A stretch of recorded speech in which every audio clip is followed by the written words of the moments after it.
Hello everybody and welcome to the third episode of Legends and Friends Go Global. We have the West Ham United game at the London Olympic Stadium to look forward to today. The chairman obviously making his way to the corporate box, and this is certainly anticipated to be a decent game, but there is one slight snag, and that is West Ham have had a midweek game where they decided they're going to sacrifice their starting squad. You can see some very talented players were used in the process of defeating Flamengo, and it means that they could be severely weakened for this all-important Bronze League clash, and it's all the more crucial to get victories now because the teams that have been playing on a weekly basis have been racking up the points, such as Celtic, who haven't had any trouble adapting to seemingly more difficult surroundings, but ourselves down in 8th place have only played 4 times, and that's nearly half of what Celtic have had so far, and any more slip-ups will be a severe problem. The one good thing I will say is we have yet to concede any goals in the league, a massive achievement for a team that is still technically trying to mould its way together. But the one issue is we've scored very few goals at just 5, so that's a big surprise. I thought we'd be doing a lot better than that. I can't really explain exactly how this could have happened, but maybe let's take a look at our fixtures since we defeated Levante by that single goal in the highlights package. We had no problem defeating the bottom club, Red Bull Salzburg. You'll remember they were probably near the bottom with no goals scored. Exposito and Cisse managed to deliver the blows to them. We had 2 consecutive cup games. The Ruby Championship, I believe, is the cup where every team in the database gets a chance to win it, and we've gone through 2 rounds in a row. First against Atalanta with German and Wheeler scoring, and then a very impressive dispatching of Kayserispor, Kai Wisniewski on the double, and his Wolfsburg teammate back in the day, Jonathan Schmid, also secured a goal. So the Ruby Championship now looks like this, if we can take a bit of a transition. So we'll look at the third round, and you can see a lot of teams are still in the tournament. Our clash is yet to be determined, but I assume it'll be a toss between Club Social y Deportivo and Lecce. And you can see I'm scrolling way down. You can just probably fast forward the video if you want here. You can see it's just endless clubs vying to win this tournament, and the prize money is pretty good, but the other one, yeah, there you go, 5 million for just winning a match in the third round. That is massive.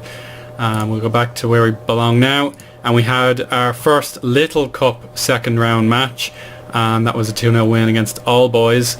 And this tournament is from Bronze League down, so it's not as significant, but the database owner decided I'm going to make a massive tournament for people to play in, and we'll take a look at the third round, just an example. It goes on and on, so we'll scroll past that very quickly, and there you go. You can see a huge amount of teams that are vying to win that one, and our third round match will be against Eibar, which should be a win, but we'll never know.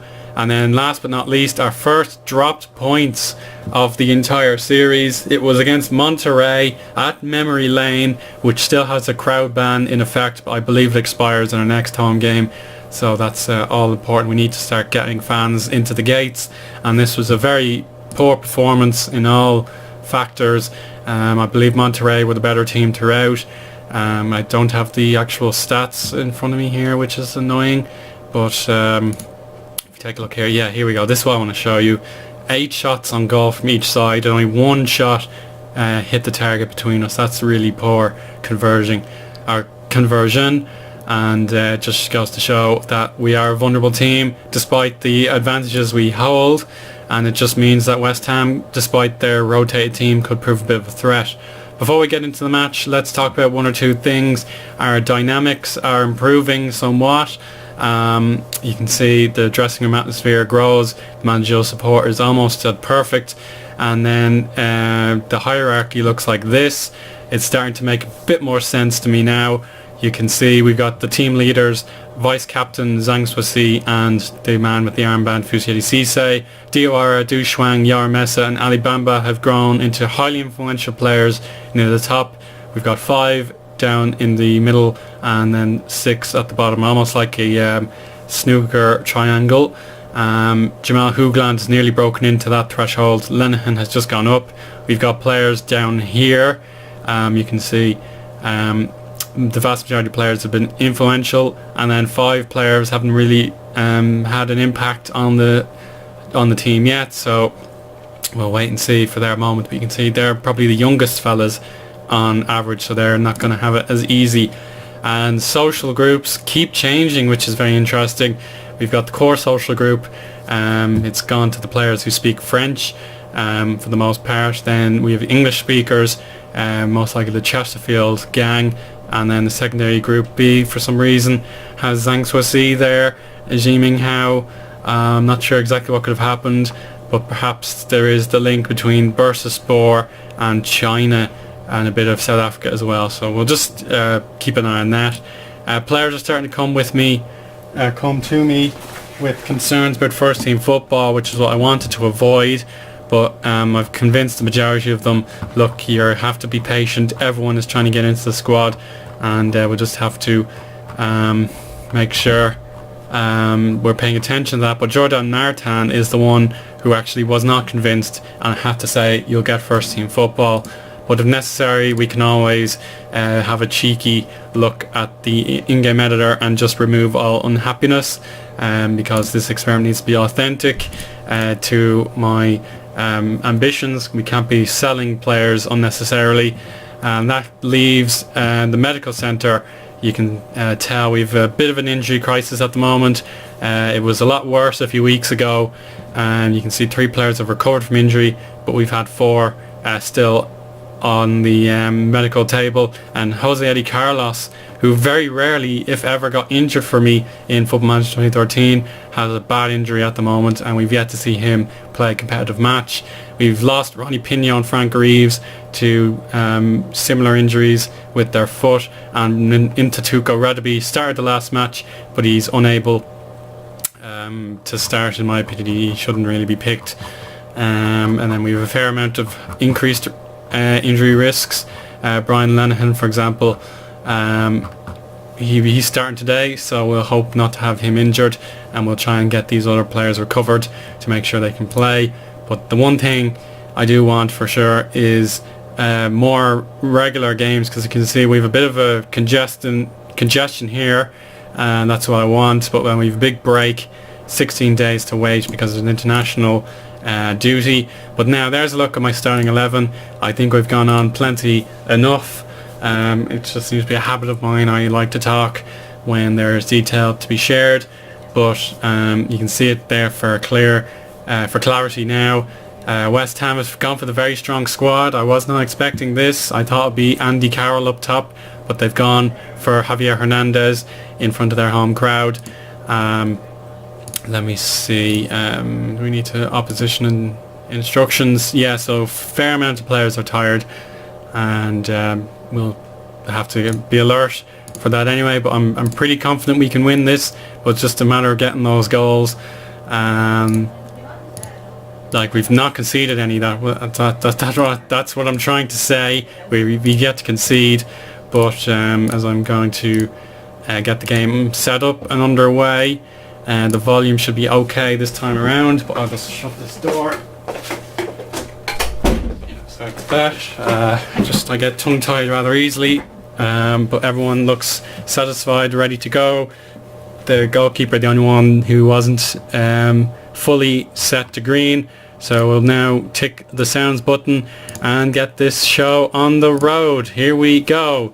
It is time for the London Stadium to welcome its players, and there's the sound now. It is still a little bit loud. We'll test it out later, and the crowd suddenly dies, so we might have to wait for a moment of action, and we will float the ball into the box and not hit the crosses early.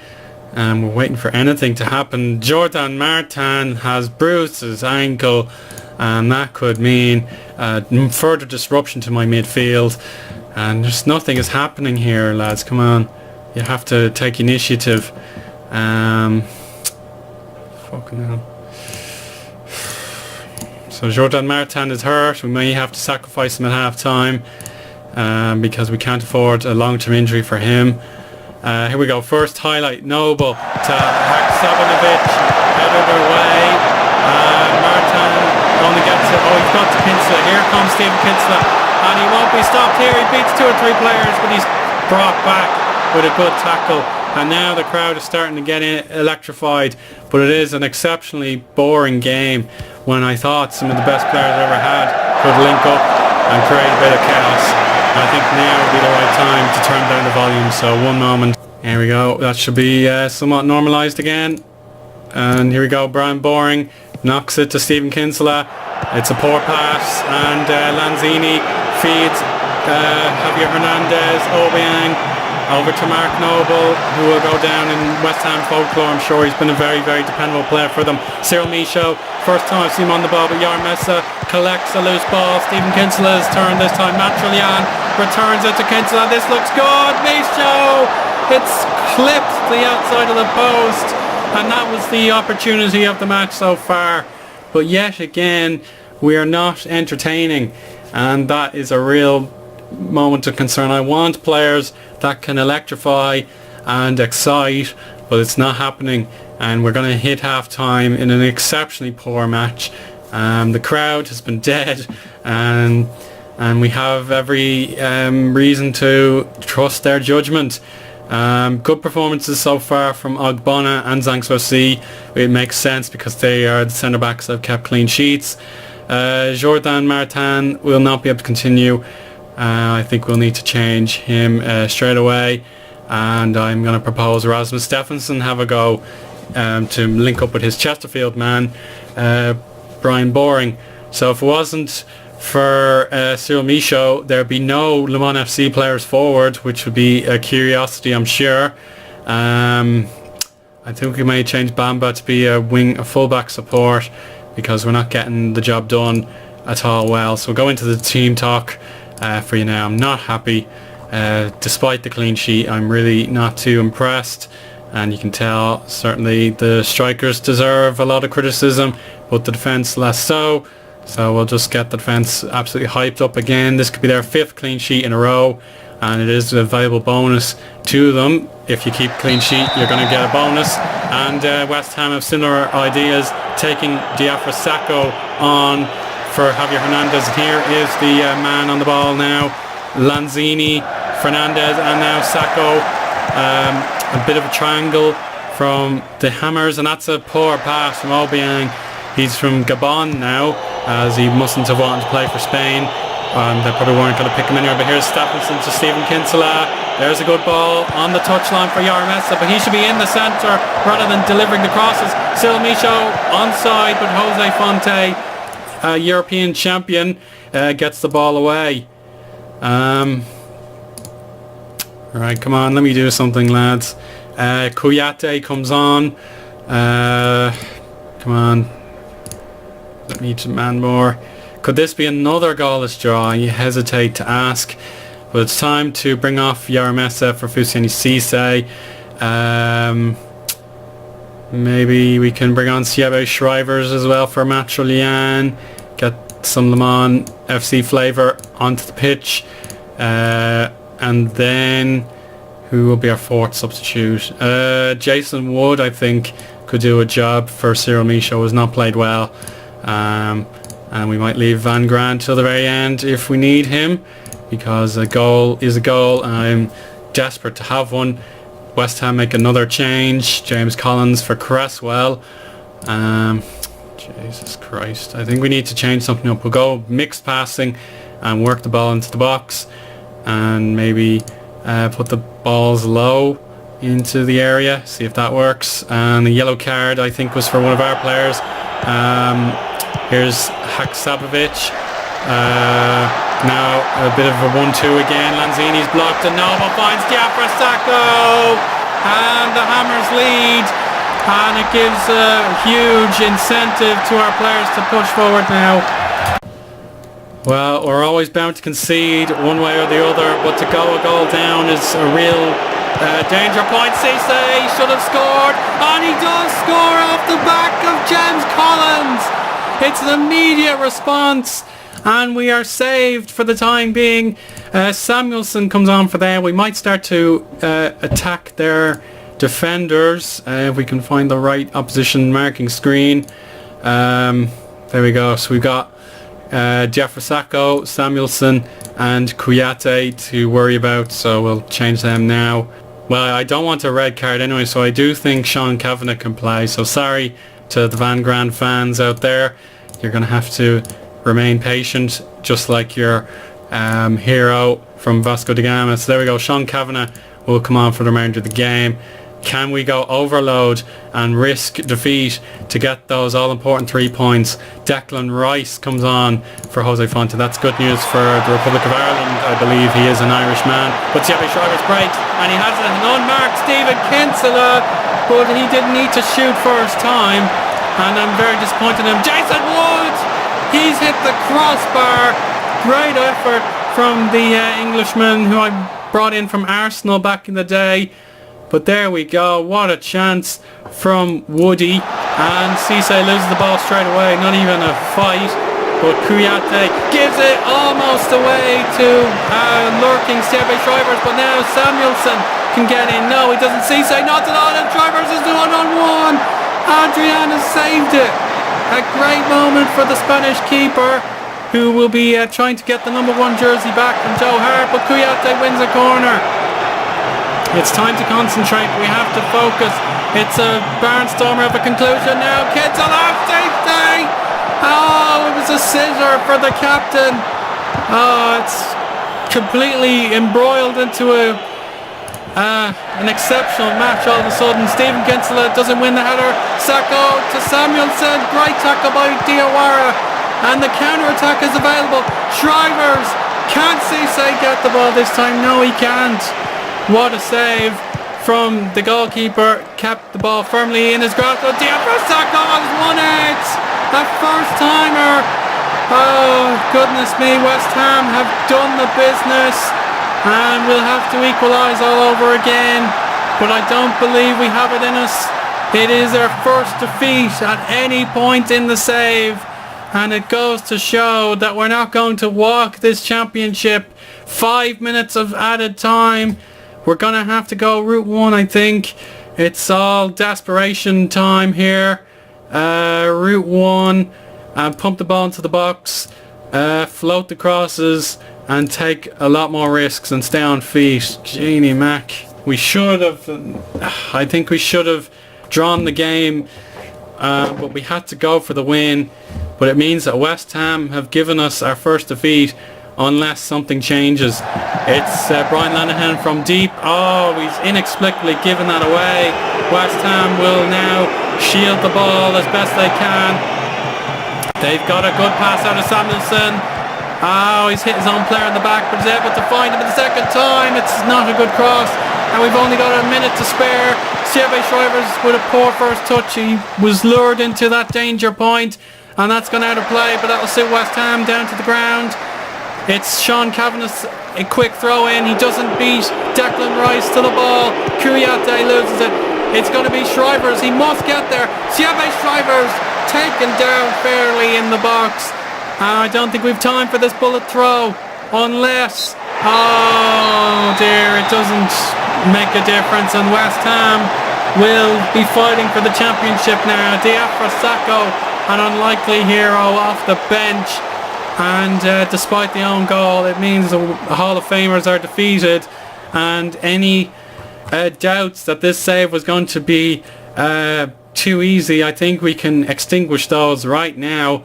That is a huge blow to our championship ambitions, and I have to say just about everything that could have gone wrong did go wrong. Jordan Martin could be injured for a few weeks, but a lot of disappointing performances, and it means that further rotation is required. You can see Jason Wood did not make a good impact off the bench, and I'll have to continue to look for the left winger that I need, and the players respect my opinion, but we're going to be separated again for another 2 weeks or so, and we'll take a look at how that affects the league table. Jordan Martin does go down with the bruised ankle, and we'll see how that affects the league table. You can see we're competing for 4 trophies this season, but the Hall of Famers, similar enough record to Levante now. We can forget about challenging for the honours unless we win both our games in hand, and even so that'll only give us 16 points, so a terrible time to lose for the first time, but it was a close run game. But I do think lessons will be learned here. We are not invincible, and we're looking down the table as opposed to up, but you can see conceding those 2 goals for the first time is a major disappointment, and it'll go down certainly in the club's history, because we'll need to learn from this. Big win for Stoke City there, and then Coruña got Pachuca below them in the table now. So there we are. Thank you very much for watching, everybody, and we can come back deeper into the save now. I think we've got I'd like a home game if we're not banned. So Bordeaux, you'll remember they were a big team in the Le Mans Odyssey. We had to beat them to the Ligue 2 title to make sure we didn't go out of business. But then the Celtic game is probably the one you want to watch. So let me think. I think the Bordeaux game comes a little bit too soon, or does it? No, I think it's about right. We've got 1, 2, 3, 4 games. Yeah, that's about fair enough. So the Halloween clash against Bordeaux, and then we'll come back for the Celtic game. So keep your eyes peeled, guys. There'll be more episodes on the way. Thank you for your time. I'll speak again soon. Goodbye.